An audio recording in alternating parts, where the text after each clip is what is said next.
पुनर्जागरण पढ़ा दिए थे। पुनर्जागरण किस देश से हुआ? इटली के किस शहर से? फ्लोरेंस। पुनर्जागरण को अंग्रेजी में रेनेसा कहते हैं, किस देश से लाया गया? फ्रेंच। दांते ने डिवाइन कमेंट। लास्ट सपर पेंटिंग लियोनार्डो दी विंची। लियोनार्डो दी मोनालिसा, लियोनार्डो दी विंची। आप लोग को पेंटिंग भी दिखाया था, कितना मेहनत का पेंटिंग था। पहले ये सब चीजें बहुत कला बहुत बेहतरीन हुआ करती थी। अब तो जब से मोबाइल आया, पेंटिंग की जरूरत कौन सी? फिल्टर मारो, समझ में आ गया कि नहीं?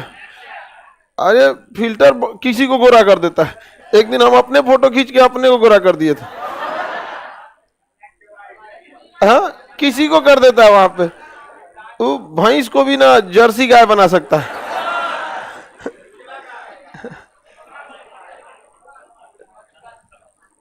आज आपको पढ़ाना है औद्योगिक क्रांति। 18वीं सदी में हो गया औद्योगिक क्रांति, और उसके बाद पढ़ाना है इंग्लैंड की क्रांति। इंग्लैंड की क्रांति के बाद अमेरिका की क्रांति, उसके बाद फ्रांस की क्रांति। ठीक है, तो आज देखते हैं हम लोग औद्योगिक क्रांति। इंडस्ट्रियल रेवोल्यूशन 18वीं सदी में हुआ, यानी 1700 से बाद। 18वीं सदी का मतलब क्या होता है? 1700 खत्म हुआ तो 1701, 1702, 1740, 1760, अभी जैसे हम लोग हैं 2000 सदी बीत चुकी है, और 2023 तो हम लोग 21वीं सदी में। 20वीं रे गधा, 20वीं तो बीत चुका, 2023 तो 20 सदी तो बीत गया, 2100 में 23 साल बीत गया। हम लोग किस में जा रहे हैं? 21वीं सदी। 21वीं का कितना बीत चुका है? हाँ, 20वीं सदी था 1999 तक, 19 सदी, और फिर ये 100 साल हो गया तो 19। ये कौन सी सदी है? 20वीं सदी। और 2000 के बाद ये कौन सी सदी है? 21वीं सदी है, क्योंकि जैसे लिखते हैं 2023 तो 20 सदी बीत गया, इसको लेके 21वीं सदी। समझ में आ गया कि नहीं? आप में से कितने लोगों का जन्म 1999 के बाद हुआ है? अरे ज्यादातर हैं। बैठिए बैठिए बैठिए। आप लोग कितने लोग का जन्म 99 सन 2000 से पहले हुआ है? आप लोग 2-2 सदी को देखे हुए हैं। जिनका जन्म इधर हुआ वो लोग 2 सदी को देखा। जैसे हम लोग 20वीं सदी में जन्म लिए, 21वीं सदी में। समझ में आ गया कि नहीं आ गया? आप लोग 21 सदी में निपट जाएंगे लोग।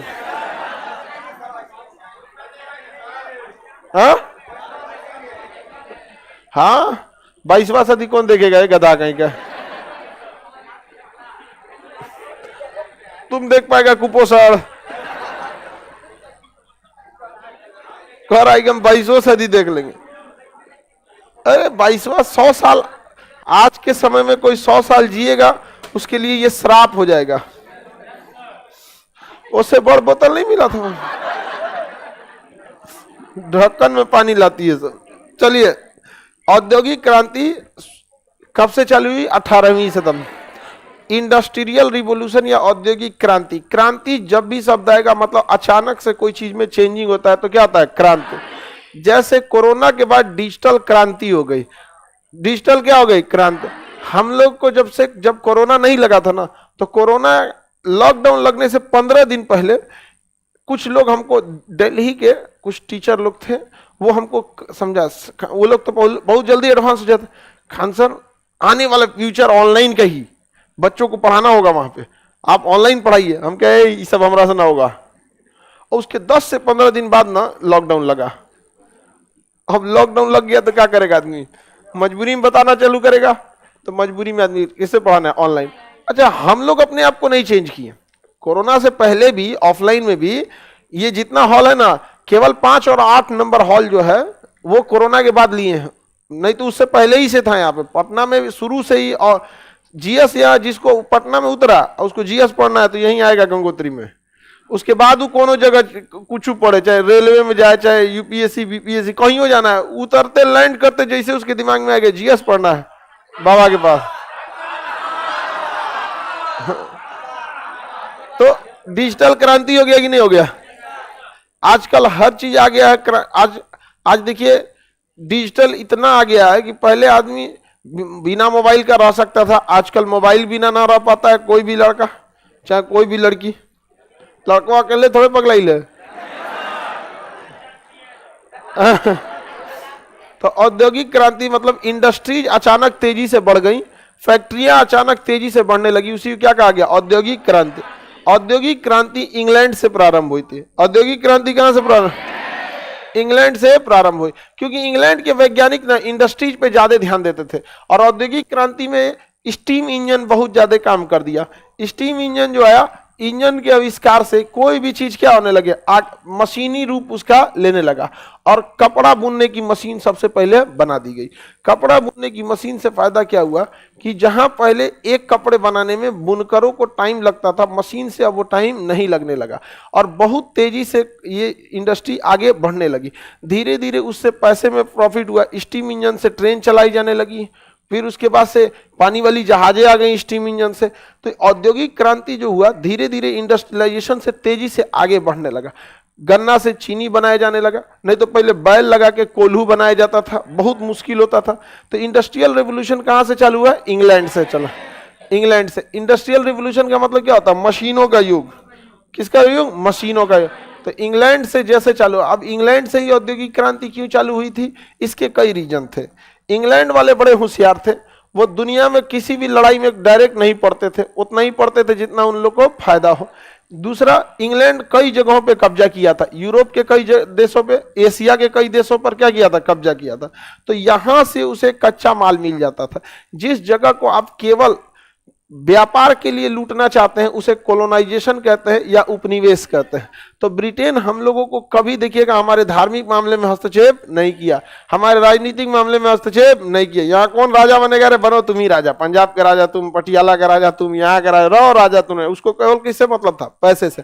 तो इंग्लैंड के कोलोनाइजेशन यानी उपनिवेश बहुत ज्यादा थे, इसलिए फैक्ट्री चलाने के लिए जो रॉ मटेरियल चाहिए वो इंग्लैंड के पास अवेलेबल था। जैसे ईंटा बनाने वाला चिमनी का जो भट्ठा होता है, अगर आपके पास रहे और कहीं मिट्टी ना मिले तो आप ईंटा बना पाए? कैसे पाएंगे? नहीं बना पाएंगे।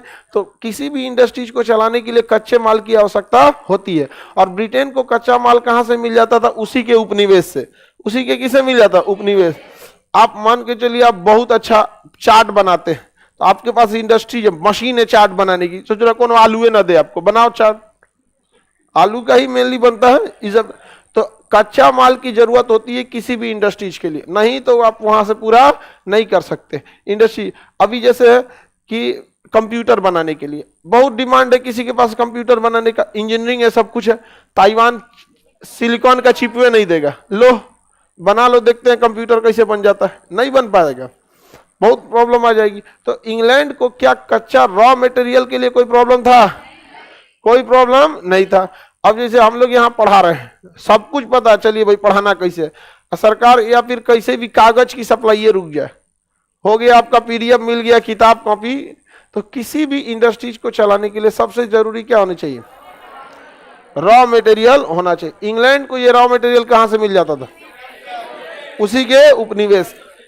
अच्छा, रॉ मटेरियल मिलने के बाद जब आप उसे फर्निश करके उसे प्रॉपर बनाते हैं, उसके बाद समस्या चालू होती है मार्केटिंग की। खरीदेगा कौन? समझ में आ गया कि नहीं? उसे कौन खरीदेगा? बाजार के लिए। तो इंग्लैंड को कोई दिक्कत नहीं था, बाजार के रूप में फिर उसके क्या थे? उपनिवेश थे। बाजार के रूप में क्या था? उपनिवेश। क्योंकि मार्केट का रहना जरूरी है। आज नोकिया का मोबाइल कोई नहीं खरीद रहा है, जबकि बना रही है फिर से। कोई खरीद रहा है? नहीं खरीद रहा, क्योंकि मार्केट क्या हो गया है? खत्म हो चुका है। तो इंग्लैंड के पास कच्चा माल का दिक्कत नहीं था, रॉ मटेरियल भी कहां से लाता था? उपनिवेश से। अब बेच भी देता था कहां पर? उपनिवेश। इंग्लैंड से चायपत्ती उखड़वा के ले जाता था और ब्रिटेन में ले जाके उसी को पैकेट में बंद करके यहाँ ले आके बेच देता था।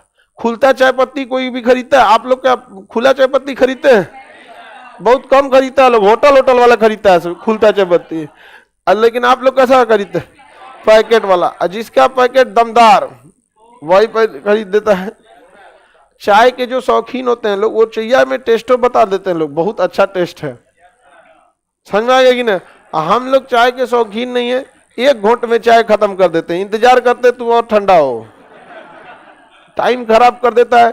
और ऊपर से सबसे उटपटांग लगता है, कोई काम करने जाइए कोई चाय रख दिया, उसको सुड़ सुड़ पीते रहो, अजब हाल है यार, रह गया है। जो लोग शौकीन होते हैं चाय के, वो लोग, आप लोग लाइफ में कभी भी किसी चीज के लिए डिपेंडेंट मत रहिएगा। कोई कह दिया चाय पीने के लिए तो पी लिए, कोई नहीं पूछा तो यादों नहीं रहना चाहिए 2 साल पहले पिए थे कि 3 साल पहले। समझ में आ गया कि नहीं आ गया? लेकिन कई लोगों को देखता, हमारे पिताजी दिन भर में 4 बार चाय ना मिलेगा तो उनका दिमागी अजीब काम करने नहीं, अरे चाय नहीं पिए हैं जी।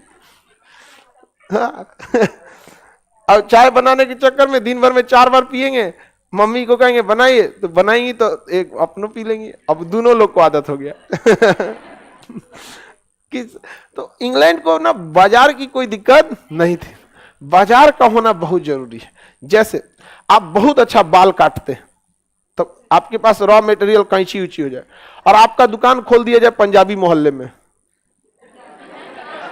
सरदार जी जो यहाँ रहे लोग, हो गया काम आपका, कोई कटवाने नहीं आएगा वहां पे। सरदार जी लोग पगड़ी बांधते हैं, उनके यहाँ बाल नहीं काटा जाता। समझ में आ गया कि नहीं? तो आपको बाजार का होना बहुत जरूरी है। गया आपका इंडस्ट्रीज पूरा यहाँ पे, तो इंग्लैंड को ये समस्या नहीं थी।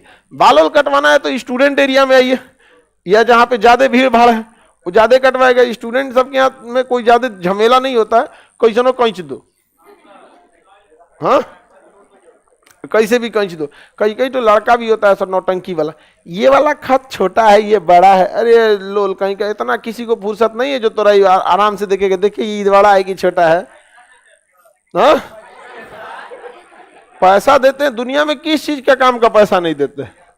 ये मेंटेलिटी देख रहे हो, विधायक का मेंटेलिटी अब कितना खराब है।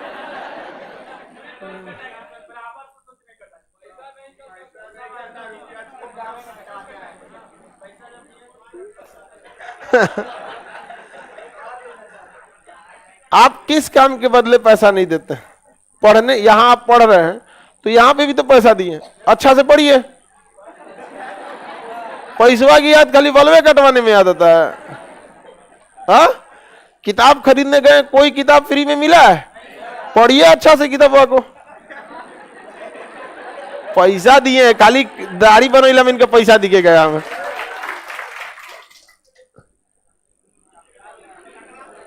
आगे बढ़े, कर हे भगवानी, विधायक बनेगा तो क्या करेगा?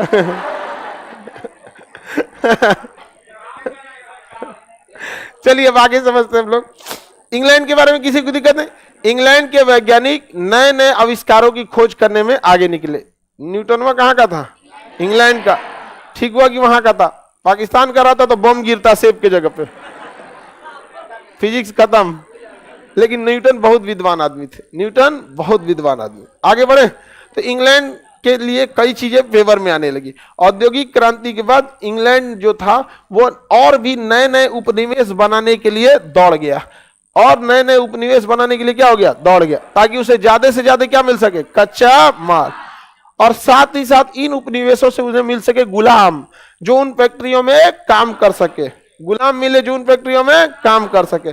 जैसे भारत से उठा के ले गया कोयला, उस कोयला से वो चलाए स्टीम इंजन, उसी कोयला को जला के वो बड़े बड़े स्टील प्लांट में क्या क्या स्टील बनाने लगा।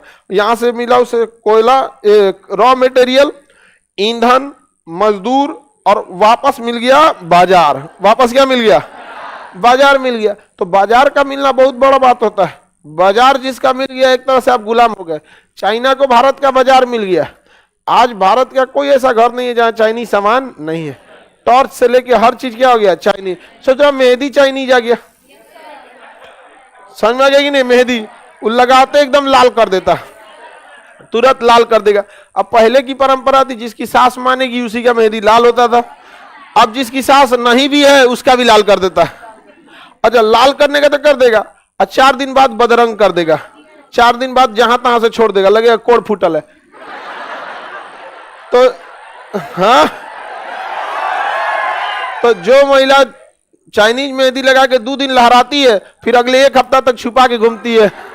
क्या हो गया? जिन्हें कोड नहीं फूटा है, मेहंदी लगाए थे, कोड नहीं फूटा है, देखिए देखिए कोड नहीं फूटा है। इंग्लैंड किस तरह से चाइना क्या कर दिया है, कब्जा कर चुका है। राखी भी चाइनीज आ गया है। हमारे पास राखी बनने आती है, चाइनीज रहेगा तो उसको दोबारा भेजते हैं, दूसरा बढ़िया खरीद के लाओ लेकिन चाइनीज राखी भी आ गए हैं सब। तो समझ रहे कितना ज्यादा किसी देश के मार्केट को क्या किया जाता है, कब्जा किया जाता है। आप कोई भी मोबाइल खरीदिएगा, उस मोबाइल का चिप मैन्युफैक्चरिंग या तो ताइवान से होगा या तो चाइना से होगा। तो वही काम कौन कर रहा है, अभी भी अमेरिका, ये चाइना कर रहा है। वो औद्योगिक उपनिवेश बना रहा है, अपना बाजार के रूप में कब्जा कर रहा है। दूसरा, इंग्लैंड के साथ एक और प्लस पॉइंट ये था कि इंग्लैंड किसी भी लड़ाई में ज्यादा नहीं कूदता था, उतना ही कूदता था जितना कि उसको क्या हो सके, मतलब औद्योगिक रूप से उसे फायदा हो सके। किसी भी लड़ाई में बिना मतलब नहीं कूदता था, तो उसको अन्य जगहों से नया उपनिवेश मिल गया, देख लेता था इस यहाँ पे ज्यादा प्रॉफिट नहीं है, युद्ध बड़ा होगा, तो उस युद्ध में नहीं पड़ता था, जिस वजह से इंग्लैंड को बहुत ज्यादा प्रॉफिट हुआ। इंग्लैंड के बाद यह औद्योगिक क्रांति हुई थी जर्मनी में। कहाँ हो गई, जर्मनी में। अब जर्मनी को भी होड़ लग गया, हम भी नया नया उपनिवेश बनाएंगे, हम भी क्या बनाएंगे, नया नया उपनिवेश। तो अब इन उपनिवेशों में आपस में लड़ाई होने लगी, आपस में लड़ाई होने लगी। अब फ्रांस में भी हो गया औद्योगिक क्रांति। फ्रांस का हम भी नया नया उपनिवेश बनाएंगे, जहां तहां कब्जा करेंगे। वो भी जहां तहां क्या करने लगा, कब्जा करने लगा। अब इन्हीं जगहों पे आपस में कब्जा करने के लिए छोटे मोटे लड़ाई होने लगे। और इसी में हो गया यहां पर आपका ऑस्ट्रिया नामक एक देश था, वहां पर जर्मनी करा हम जाएंगे, करा हम जाएंगे, ऐसे करते करते यहां को लेके क्या हो गया था, मार हो गया था। तो औद्योगिक क्रांति को बढ़ावा देने के लिए जो उपनिवेशवाद था, कोलोनाइजेशन था, उसी कोलोनाइजेशन के चक्कर में क्या हो गया, प्रथम विश्व युद्ध हो गया। प्रथम विश्व युद्ध इधर उधर के चक्कर में हो गया, डायरेक्ट इंग्लैंड ब्रिटेन फ्रांस का कोई झगड़ा ही नहीं था, डायरेक्ट नहीं था, उपनिवेश को लेकर था। तो उपनि बताइए औद्योगिक क्रांति कौथी सदी में प्रारंभ हुई, 18वीं। कहां से, हाँ, औद्योगिक क्रांति से कई सारे फायदे हुए, लोगों को रोजगार मिला, नए तकनीकों की खोज हो गई, यहाँ पर उत्पादन क्षमता में बढ़ोतरी हो गई, वैज्ञानिक तरीकों से खेती से लेकर हर एक काम होने लगा यहाँ पर। लेकिन इसके कई सारे घाटे भी हुए। घाटा ये हुआ कि उपनिवेश यानी कॉलोनी बनाने में होड़ लग गई, ज्यादा से ज्यादा क्या बनाओ, कॉलोनी, ताकि ज्यादा से ज्यादा रॉ मटेरियल मिल सके और बाजार मिल सके। पूरी दुनिया दो भागों में बढ़ गई, एक मजदूर और एक उद्योगपति। मजदूर हो गया या तो काम करो, नहीं तो उद्योगपति हो जाए। और नैतिक पतन हो गया। नैतिक पतन में क्या हो गया, कारपोरेट कल्चर आ गया। कारपोरेट कल्चर में आपको बस काम से मतलब रहता है, काम कीजिए चले जाइए यहाँ पे। तो कई सारे नैतिक पतन हुए। उपनिवेश बनाने के चक्कर में कई जगह झगड़ा हुआ, जो आगे जाके किसका रूप ले लिया, प्रथम विश्व युद्ध का रूप ले लिया। किसी को कोई दिक्कत है? भारत औद्योगिक क्रांति के समय, जब पूरी दुनिया औद्योगिक क्रांति की ओर चल रही थी, उस समय भारत क्या था, गुलाम था। हम लोग औद्योगिक क्रांति में क्या थे, गुलाम थे। हम लोग खटिया बीन रहे थे, लोग क्या कर रहे थे, खटिया बिना रहा था। उधर बढ़िया पलंग चौकी बन रहा था, हमारे यहाँ क्या बिना रहा था, खटिया बिना रहा था। तो हम लोग, गांधी जी इधर क्या चला रहे थे, कर हम लोग क्या वही थाई चरखा वगैरह। गांधी जी चरखा इसीलिए चलवा रहे थे कि इंग्लैंड यहाँ से कपास लेके जा रहा है, सूती वस्त्र वहां से बड़े बड़े डिजाइनर कपड़े बनवा के यहाँ भेज रहा है। समझ में आ गया कि नहीं? आज भी देखिएगा डिजाइनर कपड़ा खूब चलता है, एक से एक डिजाइनर। और आजकल के कपड़ों में देखिएगा वो भी औद्योगिक क्रांति की ही गुण दिखेगी। कोई एक मॉडल आएगा, बड़ी तेजी से फैलेगा और अचानक मॉडल बंद हो जाए, अचानक ही से बंद हो जाता है वहां पे। ये जानबूझ के वो बड़े बड़े उद्योगपति हैं जिनकी फैक्ट्री है, वो एक मॉडल को इंट्रोड्यूस करते हैं और हर दुकान पे फैला देते हैं, जिससे लगने लगता है कि ये आजकल बड़ा ट्रेंडिंग मॉडल है। अब फिर जब वो बिक जाता है तो दुकानदार सोचता है यार अब जो फैक्ट्री वाला है, फैक्ट्री वाला दुकानदार नहीं, फैक्ट्री वाला अब कुछ मॉडल चेंज करते हैं। आज से 3-4 साल पहले जीन्स में ना एगो पट्टी जोड़ देता था इस साइड में, पता नहीं चलता तो जीन्स पहन लेगी लोअर पहन ले, पूरा पट्टी जोड़ देता था। अचानक से मॉडल क्या हो गया, गायब हो गया। उसको बेचना था, निकाल दिया, बेच दिया। फाड़ फूड़ देता था पूरा जींस हो यहाँ पर, अब पूरा फाड़ देगा ना तो अब देखिएगा 1-8 साल में मॉडल आएगा पूरा सीधा सपाट, कोई डिजाइन उजाइन नहीं रहेगा, एकदम नॉर्मल पैजामा की तरह रहेगा चुपचाप यहाँ पे एकदम, उसमें फिर कोई डिजाइन नहीं रहेगा। आ गया है, पता नहीं आ गया है कि नहीं। हम लोग तो भाई पैंट शर्ट में कोई डिजाइन चेंज नहीं होता, सच में। आगे बढ़े। किसी को वो सब मोहरी में नीचे चेन लगाने अमिताभ बच्चन के समय था, नीचे क्या लगा देता था चेन, वो अमिताभ बच्चन के समय चलता था। आगे बढ़ जाए। अब औद्योगिक क्रांति के प्रॉफिट लॉस सब समझ में आ गया आप लोगों को? औद्योगिक क्रांति की शुरुआत कहां से हुई थी? इंग्लैंड में शुरू होने के कुछ कारणों में एक था कि इंग्लैंड के उपनिवेश अधिक थे, जहां से इंग्लैंड को लोहा कोयला आसानी से मिल जाता। इंग्लैंड अपनी उपनिवेश से ही कच्चा माल को क्या करता था? प्राप्त कर लेता। इंग्लैंड के वैज्ञानिक कई आविष्कार किए जिसमें उसे उद्योग में बढ़ावा मिल गया, जैसे फ्लाइंग शटल कपड़ा बीनने की मशीन है, स्पिन जेनी कपड़ा बीनने की मशीन है, ये सब ये धागा वगैरह बना लेता है, कपास से धागा बना ले। जो चरखा काम करता था ना, वही कौन काम करता? फ्लाइंग शटल बहुत तेजी से करता था। आगे बढ़ जाए, कई रंग के कपड़े, जैसे ना फ्लाइंग शटल या कपड़ा बीनने की मशीन रहेगी ना, उसमें अलग अलग डिजाइन के धागे बना दीजिएगा, और पहले किस धागा को बीनना है, बाद में किसको बीनना है। जो काम हम लोग किससे करते हैं? स्वेटर बीनने में बहुत धीमा होता है, मशीन तो 2 मिनट में कर देती है। अगला देखिए, इंग्लैंड किसी भी युद्ध में उतना ही पड़ता था जिससे कि इंग्लैंड का व्यापारिक हित मिल सके। इंग्लैंड के पूंजीपतियों के पास धन की कमी नहीं थी, जिस कारण उद्योग बढ़ गया। यह भी बहुत बड़ा रीजन था, इंग्लैंड के पास पैसे की कमी नहीं थी। अब पैसे की कमी न होने की वजह से बड़े बड़े उद्योग को लगाने वो चालू कर दिए। हमारे यहाँ उद्योगपतियों के पास पैसे की भी कमी रहती है, जिस वजह से वो दुकान पे बहुत कम पैसे को खर्च कर पाते हैं। समझ में आया कि नहीं? इंग्लैंड के उद्योगपतियों के पास पैसे की कोई कमी नहीं थी। आगे बढ़ जाए ना, अगला करा, इंग्लैंड को बाजार के रूप में अपने ही उपनिवेश मिल गए थे। उपरोक्त कारण के कारण ही कहां हुई थी औद्योगिक क्रांति? इंग्लैंड में हुई थी। और उस समय इंग्लैंड विश्व का क्या हो गया था? कारखाना बन चुका था। आज विश्व का कारखाना कौन बना हुआ है? चाइना। चाइना के पास स्किल्ड वर्कर है, हमारे यहाँ स्किल्ड नहीं है। हमारे यहाँ लेबर मिलेंगे। हमारे यहाँ आज भी काम करने के लिए कोई आएगा ना ढूंढने के लिए, तो कहते हैं सर, कई हम आते हैं लोग को कहते हैं सर कोई काम पे। अरे भाई आप बताओ ना, आप कौन सा काम जानते हैं? अगर आप ही स्टूडेंट है, जरा सोचिए, कोई आदमी आएगा हमसे कुछ पढ़ लीजिए, तो आप पूछिएगा ना कहाँ पढ़ाते हो भैया, कि पढ़ लीजिएगा। समझ रहे हैं कि नहीं? तो हमारे यहाँ आज भी लोग काम ढूंढने आते हैं तो ये कह के कुछ करा लीजिए। अरे भाई कुछ कैसे करा ले? कोई अपनी इंडस्ट्री अपनी कंपनी डुबा देगा, आप ले आके वहां सीखिएगा। तो हमारे यहाँ आज भी स्किल्ड वर्कर नहीं मिलेंगे। तो अब लेबर वर्क मिलेगा जिसमें कोई स्किल की जरूरत नहीं, सामान इधर से उठा के उधर रखना है। तो स्किल्ड की कमी है हमारे यहाँ आज भी। चाइना इसको अच्छे से समझा, चाइना के पास स्किल्ड वर्कर है। किसी को नट बोल्ट कसना है तो पूरा उसका उसी का एक्सपीरियंस है, कितनों कर देगा, पूरे उसकी टैक्टिस पता है, कितनों ऊंचाई पे। पेंटर है तो पेंटे खूब बढ़िया मार रहा है। हमारे यहाँ आया ईंटा ढोने, बाद में पता चला ईंटा काम खत्म, पेंटो करते हैं हम सारा काम करने लगता है, ऑलराउंडर हो जाता है। इंग्लैंड और चाइना में ऐसा नहीं चलता। दूसरा, चाइना ना अपने पूरा ध्यान से बैठा दिया था कि उसे पूरी दुनिया का मैन्युफैक्चरिंग हब बनना है, इसलिए वहां पर उसने अपने कल्चर को चेंज किया। वहां मजदूर काम करना चालू करते हैं सुबह 7 बजे से। सुबह 7 बजे मजदूर काम करेगा 11 बजे तक, 7 से 11 पूरा बढ़िया से काम करेगा। उसके बाद 11 बजे लंच करेगा, खा पी के सो जाएगा आराम से, फिर 2 बजे उठेगा।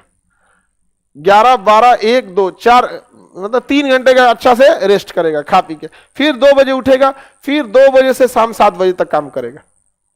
हमारे यहाँ 9 बजे कहिएगा तो 9:30 तक रेडी होगा खैनी उनी बना के, चलो हो चढ़ जाओ का काम करो, हथौड़ी कहाँ लो, चिल्लाएगा चालू करो, भाड़ा बनो, बांस कहाँ है, रसोई ले आओ।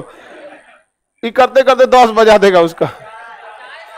अब फिर चाय पीते पीते 1 बजे लंच का टाइम होगा ना तो 12:30 से प्लान बना देगा, और 2 बजे लंच पे आ जाना चाहिए तो आएगा 2:30 बजे 5 बजे जाना है तो 5:30 4:30 से हाथ धो के रेडी हो जाएगा। हाँ मालिक पैसा वहां ऐसा नहीं होता है। वहां पर वर्कर का एकदम, कोई भी कंपनी आखिर क्यों भागती है? टेस्ला क्यों भाग गई चाइना में? माइक्रोसॉफ्ट क्यों चाइना में चली गई?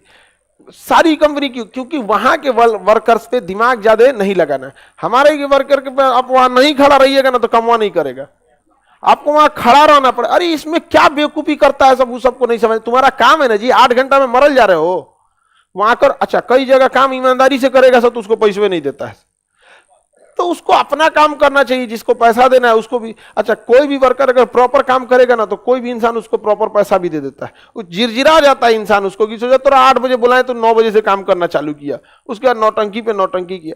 इस वजह से होता है। चाइना में कल्चर बहुत बढ़िया था। अभी पूरी दुनिया का मैन्युफैक्चरिंग हब कौन बन चुका है? औद्योगिक क्रांति के दौरान औद्योगिक क्रांति के क्या क्या प्रभाव पड़े? कच्चा माल, सस्ता श्रम, बाजार के लिए यूरोपीय देश क्या बनाने लगे? नए नए उपनिवेश। कृषि प्रणाली में अत्यधिक परिवर्तन हो गया, मशीनों का युग हो गया कृषि में भी। अंतर्राष्ट्रीय व्यापार में क्या हुई, वृद्धि हुई। नए नए यंत्र बनाने की क्या लग गई, होड़ लग गई। जिसके पास ज्यादा मशीन उसकी औद्योगिक क्रांति ज्यादा। आगे बढ़े, औद्योगिक क्रांति क्या हो गई, ज्यादा। जैसे मशीनें नए नए धीरे धीरे बनने लगे तो किसी को भी क्या हो जाएगा, फायदा होगा औद्योगिक क्रांति से। औद्योगिक क्रांति के दौरान बने गए यंत्र, सूत काटने के लिए फ्लाइंग शटल, स्पिन जेनी, बाहर में क्या हो गए, क्रेन वगैरह आ गया। म्यूल जैसे अलग अलग मशीनें आई थी। इस क्रांति के दौरान स्टीम, रेल इंजन, सिलाई मशीन की क्या हो गई, खोज हो गई। औद्योगिक क्रांति के लाभ है, लोगों की जीवन शैली तथा उत्पादन में क्या हो गई, वृद्धि होगी।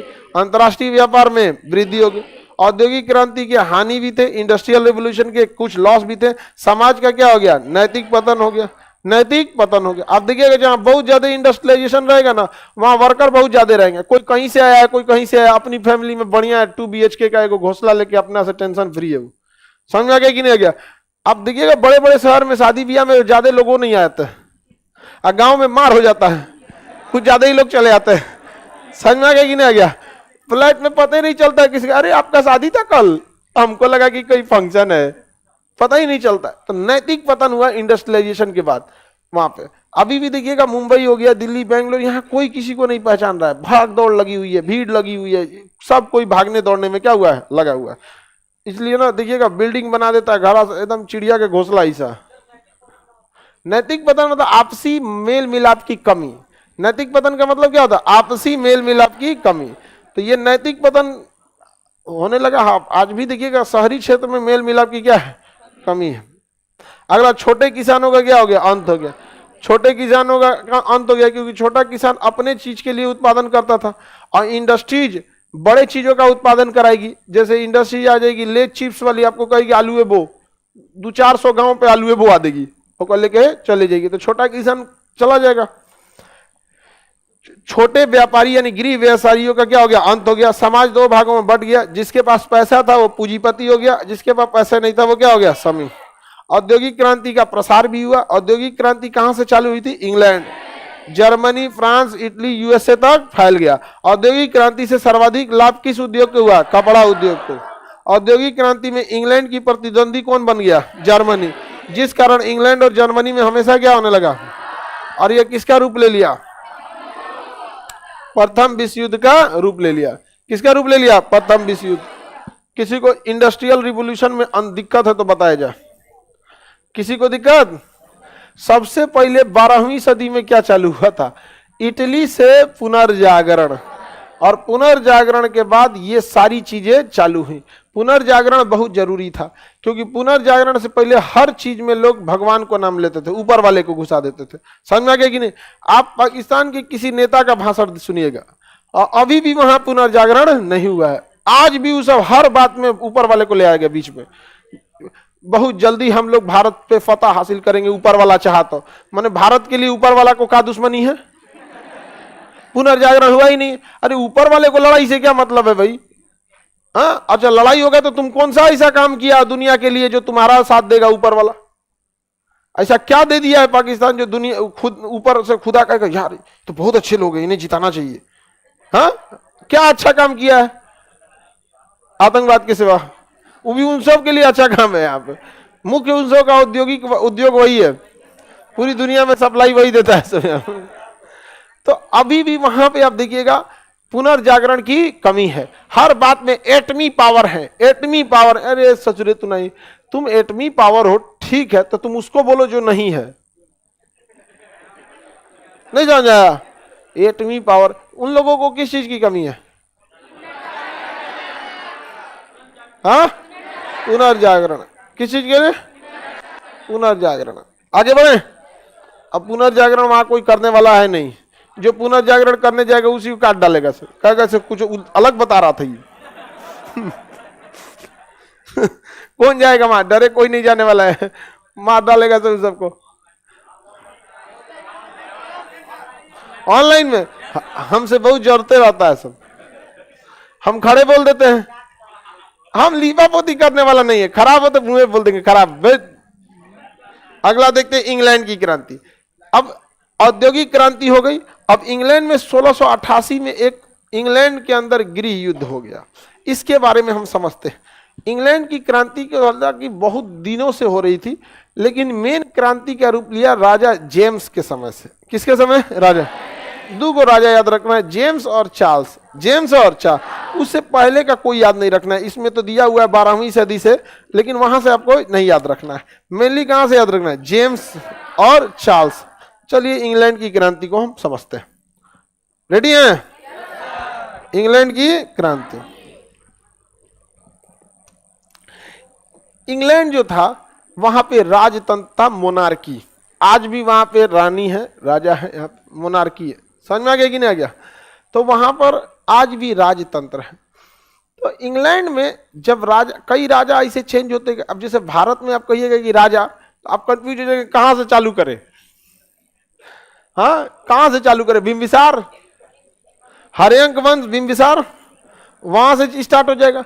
लेकिन राजा बहुत आए सब। लेकिन इधर के समय राजा देखेंगे तो दिल्ली सल्तनत और मुगल, क्योंकि 800 साल पहले दिल्ली सल्तनत आई और लगभग 400 साल पहले मुगल आ गए।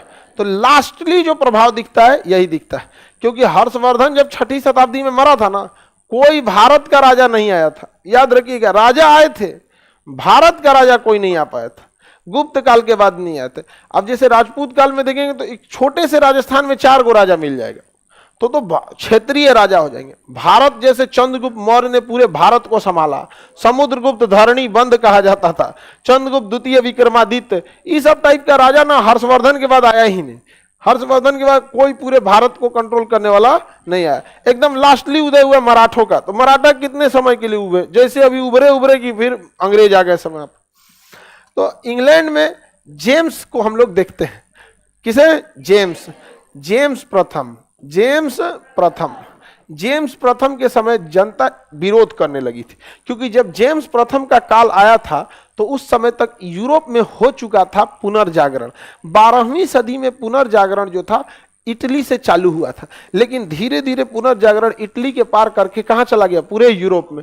जब पुनर्जागरण का हुआ तो लोग सवाल पूछने लगे। पुनर्जागरण से यही फायदा हो गया कि क्या होने लगा?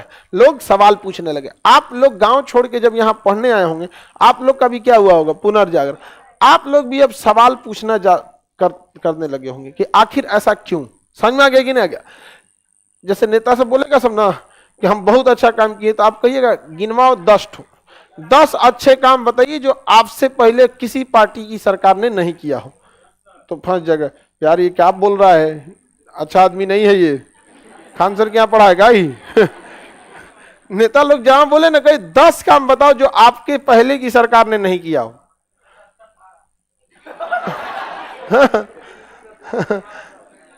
देखो नेता को देख रहे हैं। आगे बढ़ते हैं, आगे बढ़ जाते हैं। तो आप लोग अभी नेता पे चल गए लोग डायरेक्ट। जेम्स प्रथम जब आया तो इस समय पुनर्जागरण अपने चरम पे पहुंच चुका था और लोग अब बेवकूफ नहीं बन सकते थे, इसलिए लोगों ने इसका विरोध करना चालू किया। ये अमीरों का साथ देता था शुरुआत से ही, हो राजा हो या सरकार, ये अमीरों का साथ देते हैं। तो अमीर लोगों का ये क्या देता था? साथ देता था, जिस वजह से इसके खिलाफ जनता बगावत कर दी। इसका बेटा आया चार्ल्स प्रथम। कौन आया? चार्ल्स प्रथम। चार्ल्स प्रथम के समय इंग्लैंड में हो गया युद्ध, गृह युद्ध, और जनता कही कि अब हम नहीं बर्दाश्त करेंगे, ये चोट्टा और खचरा है, चार्ल्स प्रथम और खचरा है, हम इसको नहीं रखने वाले हैं, बवाल करो चार्ल्स प्रथम के खिलाफ। चार्ल्स प्रथम जो था यहां पर पूरी तरह से घुसिया गया। पादरी को कहा हमारी ओर से आ जाइए। पादरी लोग बोलने लगे तुम विरोध करेगा? Oh my God, God will crush you. Crush मतलब कूच के रद्द कर देना। तो पादरी सब लगा जब सरापने, तो लोग कहे अरे पुनर्जागरण हो गया है, ये वाईफाई काम नहीं करेगा अब आपका, आप जो इसे आशीर्वाद और बदुआ देते थे अभी काम नहीं करने वाला है, पुनर्जागरण हो गया, निकलिए यहां से। व्यापारी किसके साथ आ गए? राजा के साथ। कुलीन वर्ग, बड़े जाति और बड़े अमीर लोग राजा के साथ, पादरी वगैरह राजा के साथ। लेकिन जनता और मजदूर खिलाफ हो गई। तो चार्ल्स प्रथम के समय यह युद्ध का रूप ले लिया और सारे लोग ग्रुप बना लिए और इनके ग्रुप का नेतृत्व करने लगा क्रॉमवेल। कौन किया? क्रॉमवेल। नेतृत्व किसने किया?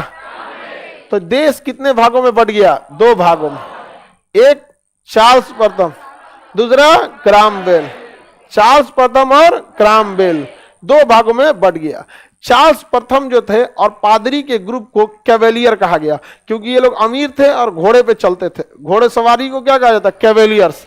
तो क्रॉमवेल, ये इन्हें क्या कहा गया? चार्ल्स प्रथम और इसके समर्थकों को कैवेलियर। किसे कहा गया? कैवेलियर।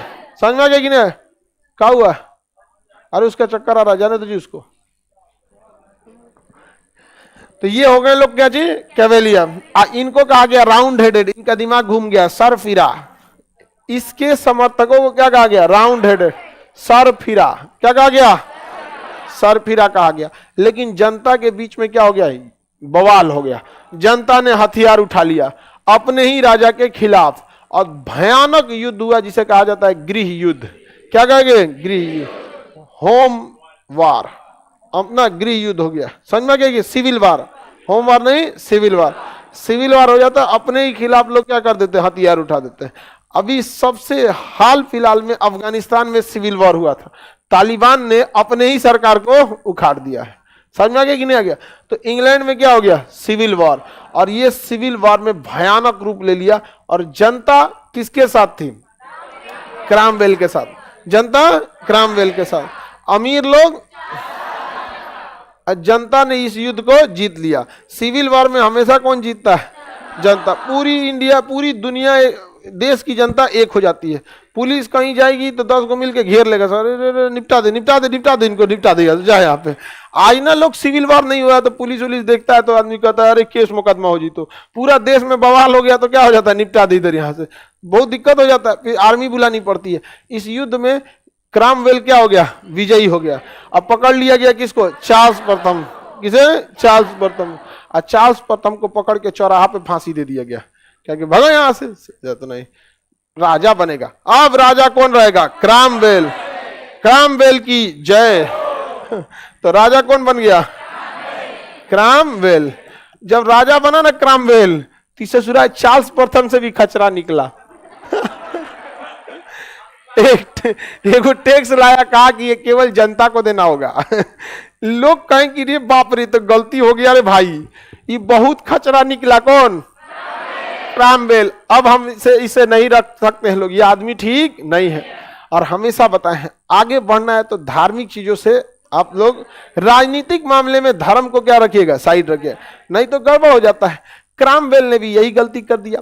उसने क्या किया? क्रॉमवेल प्यूरिटन धर्म को मानता था। किस धर्म को? प्यूरिटन धर्म को। तो जब प्यूरिटन धर्म को मानता था तो इस वजह से वो जनता पे दबाव बनाने लगा कि तुम भी किसको मानो? प्यूरिटन धर्म को। बस जनता गुस्सिया गई, कही दे चुपचाप तो नहीं, हम काय को मानने जाएंगे प्यूरिटन धर्म को।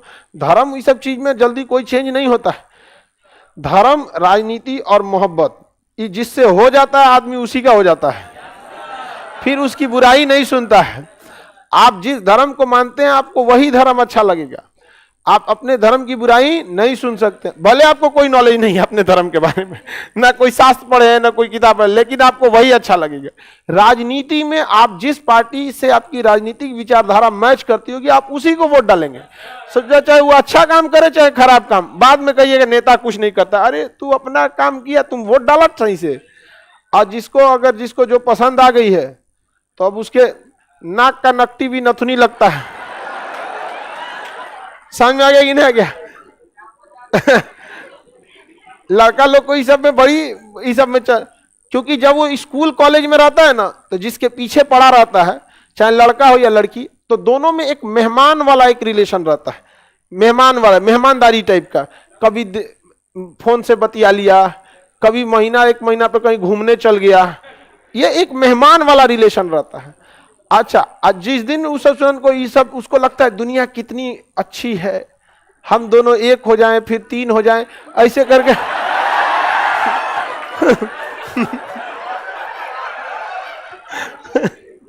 अरे ऐसे ऐसे खूब नया नया सपना देखेगा। अच्छा, यही सब सपना लड़कियां ज्यादा देखती है। बबुआ रहते बबुआ उस सब का घर से बाहर नहीं सोचती है सब ज्यादा। तो ये सब चीज में वो सब अभी नया नया में ये सबको लगता है कि वो जो रिलेशन देखा रहता है वो एक मेहमान वाला होता है। किस मेहमान से किसका झगड़ा हुआ है? कुछ समय के लिए आता है फिर चला जाता है, और उसके बाद से ब्याह कर लेते हैं, लव मैरिज। अब मेहमान से वो हो जाता है सदस्य, जिसको हफ्ता में एक बार बात करते थे दिन भर खोपड़िए पे देख लेता है उसको। अरे भाई कोई 1 महीना पे आपको मेकअप करके कहे कि कैसा लग रहे हैं, तो अपना कहेंगे अच्छा लग रहे हो या अच्छा लग रही हो। तो डेली सुबह टिक टाक के बजे कैसा लग रहे हैं, अरे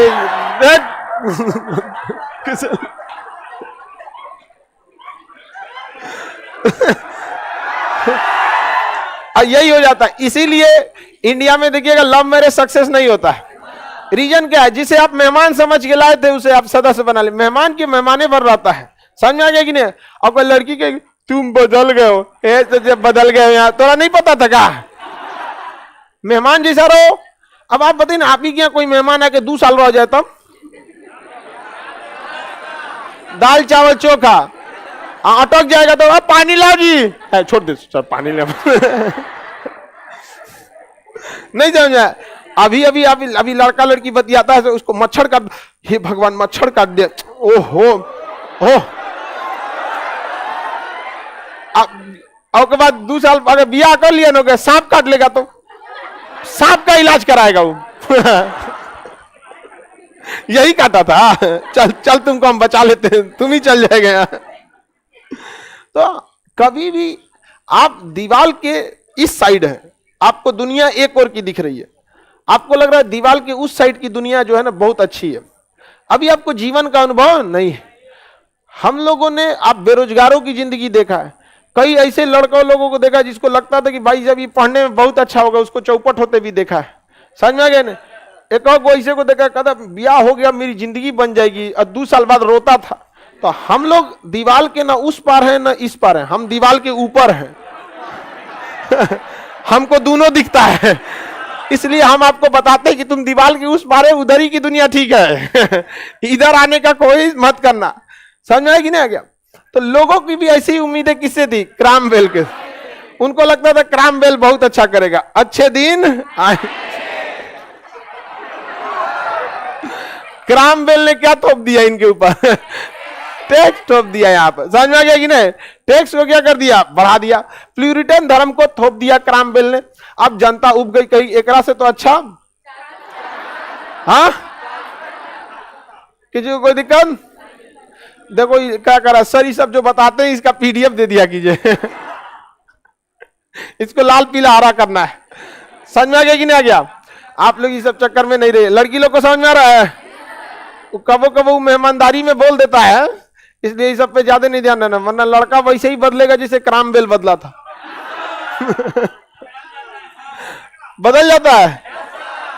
अब कोई होगा खोपड़िया दिन भर दिमाग नोचेगा तो क्या करेगा, देखो टकला हो गया दिमाग नोचवाने से।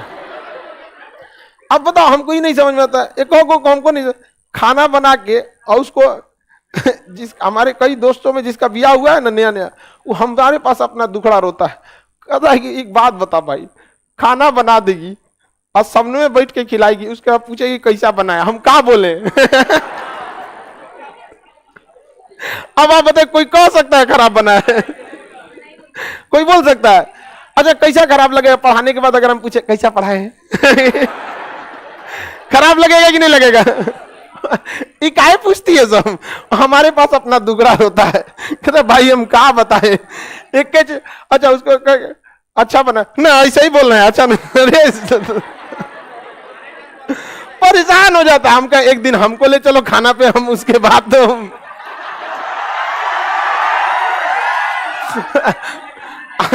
हमने से पूछे कैसा बना है, ठीक बना है तो बनाए को बढ़िया ठीक बना है। ओकरा से पूछे तुम अभी भी वैसे ही बनाता है जैसे स्टूडेंट लाइफ में था वो नहीं बनाया था तो बेचारा परेशान रह जाते थे। आप लोग मत पूछिएगा इसे, खाना अच्छा बना है या नहीं ये खाने के अंदाज से पता चल जाता। अगर कोई इंसान ज्यादा ठीक ठाक 2 की जगह 4 रोटी खा लिया, आप समझ जाइए ठीक ठाक बना। नहीं समझ में आया, आपको पढ़ाई समझ में आया है या नहीं आया, हम आपका चेहरा देख के बता देते हैं, क्योंकि एक कॉन्फिडेंस आ जाती है, अरे समझ में आ गया यहाँ पे, कि पूछने जाते हैं कैसा पढ़ा है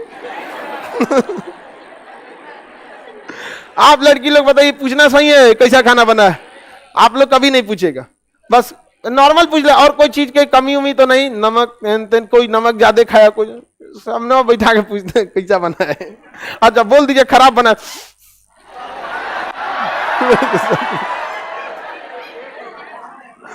दिन भर डिस्टर्ब रहेगा, मेरा खाना अच्छा नहीं बना। अरे जैसन बनाओगे वैसा नहीं बनेगा। तो शाम को खाना पीना नहीं बनेगा। देखो ये टकला को सही में कोई ना कोई बाल नो जाए, कह रहा है कि सर अगर कह दिए सही नहीं बना तो शाम में नहीं बनेगा खाना। देख रहे हो, नॉलेज अलग चीज होता है, एक्सपीरियंस अलग चीज।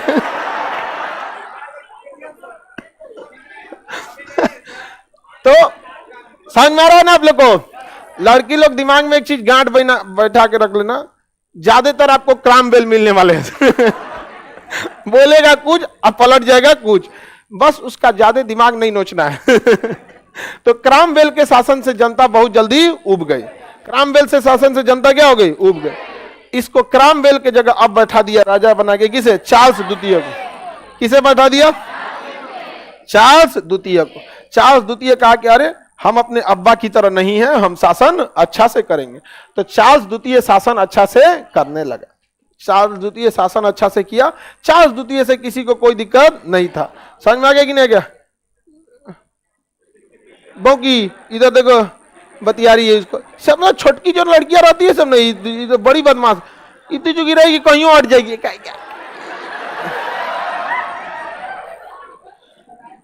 चार्ल्स द्वितीय क्या था, शासन ठीक ठाक किया यहाँ पे, लेकिन चार्ल्स द्वितीय से भी जनता बहुत जल्दी उबने वाली थी। लेकिन इसको पता था, इसके अब्बा को टांग दिया था जो चौराहा पे, इसलिए डरा हुआ था। इसका बेटवा आया जेम्स द्वितीय। कौन आया, जेम्स द्वितीय। जेम्स द्वितीय शासन फिर खतरनाक करने लगे। क्या राजा है हम, हर बात बात पे जनता का सुनेंगे। लोगों ने कहा इसको भी टांगना पड़ेगा चौराहा पे। लोग फिर उब गए। किसे, जेम्स द्वितीय की जो इक्के को बेटी थी, बेटा उटा नहीं था, नाम था उसका मेरी। क्या था नाम था, इंग्लैंड छोड़ के हॉलैंड के एगो लड़का से फंस गई। किससे फंस गई, हॉलैंड। अच्छा लड़की कभी उठपटांग टेट लड़का थोड़े देखती है सब यहाँ पे, वो कभी नहीं, वो बढ़िया राजकुमार देखी। तो हॉलैंड के राजकुमार से फंस गई जाके, विलियम ऑफ ऑरेंज। किससे फंसी गई, विलियम ऑफ ऑरेंज। तो विलियम ऑफ ऑरेंज से जाके फंस गई। कौन फंस गई, मेरी। कहां जाके फंस गई, हॉलैंड के राजकुमार से, विलियम ऑफ ऑरेंज। और यहीं से बना मेरे सपनों का वो राजकुमार। समझ आ गया। लेकिन आप तो सपनों के मजदूर हैं। मेरे सपनों का वो बेरोजगार, ऐसा नहीं होगा।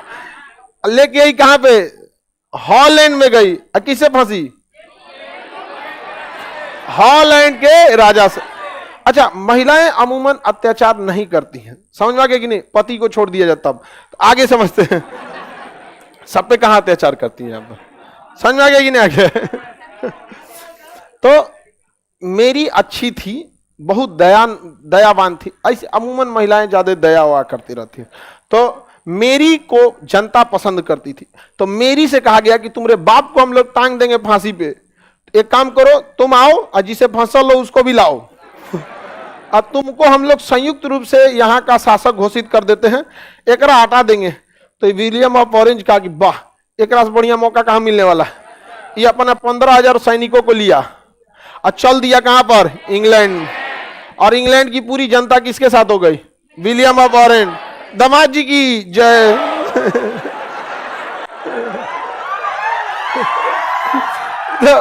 पूरी जनता किसके हो गई, दामाद जी की जय। और दामाद चल दिया 15,000 सैनिक लेके, और बेटी पूरा खुश। लड़की सबको अगर ठीक ठाक लड़का मिल जाता है ना तो बहुत खुश रहती है, अरे बढ़िया मिल गया, रे बुढ़वा ना मिला कम से कम, तो बहुत खुश रहती है। तो मेरी पूरा खुश थी एकदम बढ़िया से, सब सहेली को दिखा रही थी यही बुढ़वा है मेरा। विलियम ऑफ ऑरेंज क्या हो गया, आ गया यहाँ पे। समझ में आ गया कि नहीं। आप लोग बूढ़ उड़ रहिएगा, टेंट टाट रहिएगा ना, तो लड़की मैके आपको ले नहीं जाएगी, कंची करने जाएंगे यहाँ पे, सब चिढ़ाएगी सब हमको, पहल के ठीक था। तो मेरी जो है किसके साथ चल गई, विलियम ऑफ। पूरी जनता किसके साथ हो गई, विलियम ऑफ। जेम्स भाग गया। जेम्स क्या हो गया, भाग गया। कहा मरा जाएंगे हम यहाँ रहेंगे तो, क्योंकि इसको पता था कि इसका दादा मराया था कौन, चार्ल्स। जेम्स क्या हो गया, भाग गया। और यहां राजा बन गया कौन? William of orange. और रानी को नहीं, मेरी। इस क्रांति में किसी की भी हत्या ही नहीं हुई क्योंकि राजा वो भाग गया था। और दामाद जी की जय हो, दामाद जी की जय हो। लेकिन इंग्लैंड की जनता कही कि ये हॉलैंड से दामाद लेके आया, एकरा हम ना समझते, कोई वैल्यू ना देंगे। जब भी रहेगी हमारी सासी का तो रानी रहेगी। इसलिए इंग्लैंड में ज्यादा वैल्यू किसका है? हाँ, रानी का। राजा का वहां वैल्यू नहीं है, समझ में आ गया कि नहीं? राजा दूसरे के यहाँ का था, तो इसलिए अभी भी वैल्यू किसकी है? रानी की मृत्यु या बीमार पड़ जाती है तो पूरे इंग्लैंड में संदेश पहुंच जाता है। राजा बेचारा दमा से खांसते रहो, पानी ले आवे। राजा का उतना वैल्यू नहीं है। आगे बढ़े तो रक्तहीन क्रांति किसे कहते हैं? इंग्लैंड की क्रांति। क्योंकि जब जेम्स द्वितीय को हटाना था तो कोई भी युद्ध नहीं करना पड़ा। हालांकि यहां युद्ध हुआ था चार्ल्स के समय, यहां पे युद्ध नहीं हुआ। अब नेक्स्ट क्लास कल समझ